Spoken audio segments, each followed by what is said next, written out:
Hey, this is Kami Ken, and I'm just shooting into a quick video on something I just termed the speed paradox.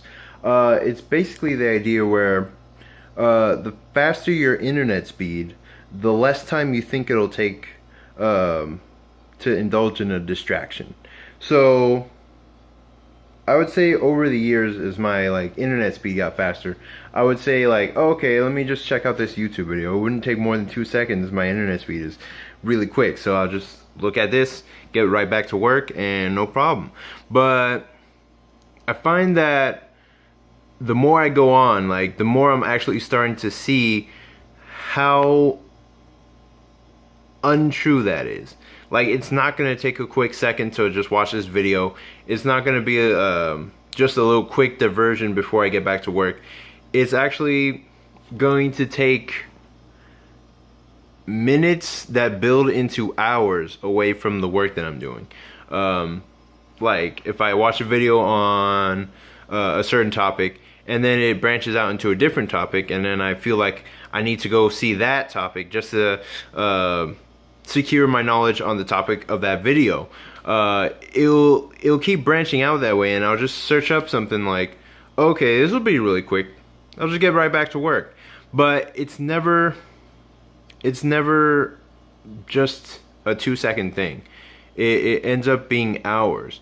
And the reason I call it the speed paradox is because before I lived with a computer, 15 years old, for 15 years, Windows XP, it was the slowest piece of crap we could afford. So we didn't have phones, we didn't have video games, all we had was TV, and we didn't get cable until I was 5 or 6, maybe 7.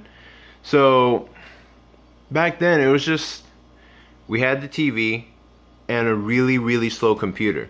So with that computer, anything that you were doing, you had to make sure that that's exactly what you wanted to do at that time. You couldn't just be like, oh, I'll just do this quick. You couldn't make arbitrary decisions or just decisions on a whim. You had to be like, okay, this is what I'm doing. I'm set on doing this. I'm set on visiting this website, and I'm going to enjoy it and appreciate it. Or else, I don't know, that's even if the computer can get to that website without crashing. It was that bad. And having that kind of slow environment made me actually choose and think out the website that I wanted to visit before going to it, because otherwise it would take too long to load and I wouldn't be able to get where I was going. So in that kind of slow world, I built up my patience, not by conscious effort. It was just kind of forced upon me. I had to build up this patience as I was using this computer just by default, because it was so slow that I had no choice. So in the meantime, I'd be drawing pictures, waiting for it to load, and sometimes I would look up tutorials because those were static pages. They were just pages of a piece of information, and you didn't have to wait for it to load because it wasn't a video or anything like that. So having that sort of slow internet environment allowed me to build up a very important skill, which has brought me to the level that I am at right now, which is patience. Because I wasn't because distractions weren't as readily available as they are now, I was able to build up a crucial skill, and even now I have a frame of reference for that skill, for what I was actually attempting to do back then. So my brother distracted me.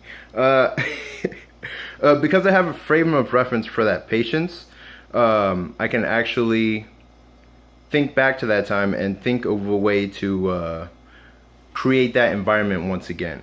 And if I can figure out a way to do that, in this, distracted, world, especially the way that that I use the internet, then I feel like I can take my drawing to the next level. And I feel like that's the next step that I'm looking to take at this point in time. So yeah, those are just my thoughts for today, and I will see y'all later.